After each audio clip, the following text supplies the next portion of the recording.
আন্তর্জাতিক অপরাধ ট্রাইব্যুনালে বিচার কাজ ত্বরান্বিত করতে আরও 4 জন প্রসিকিউটর নিয়োগ দিয়েছে সরকার।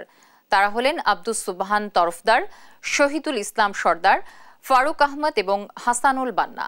এদিকে চিফ প্রসিকিউটর তাজুল ইসলাম জানিয়েছেন 2025 সাল হবে সাবেক প্রধানমন্ত্রী শেখ হাসিনা ও আওয়ামী লীগের মানবতা বিরোধী অপরাধের বিচারের বছর।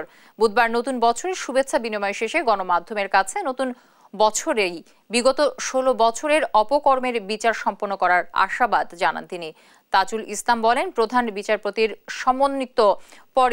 সম্মতির পরই মূল ভবন বিচারিক কাজ শুরু হবে। জুলাই আগস্টে মানবতা বিরোধী অপরাধের তদন্ত চলছে জানিয়ে তিনি বলেন, শেখ হাসিনাকে ফিরিয়ে আনা রাষ্ট্রীয় সিদ্ধান্ত, তবে বিচার কাজ এগিয়ে নিচ্ছে ট্রাইব্যুনাল। এদিকে 5 অগস্ট চানখারপুলে 5 জনকে হত্যা মামলায় পুলিশ কনস্টেবল সুজনের বিরুদ্ধে গ্রেফতারি পরোয়ানা জারি করেছে আদালত। 2025 হবে বিচারের বছর এবং আমরা চেষ্টা করব 2025 সালের মধ্যে এই বিচার প্রক্রিয়াগুলোর একটা শুভ সমাপ্তি ঘটানোর জন্য। আগে যে আশাবাদ ব্যক্ত করেছি সেই আশাবাদ থেকে আমরা সরিয়ে আসিনি, সেটার মধ্যে আমরা আছি। আমরা আশা করছি এই বছর বিচারের বছর হবে।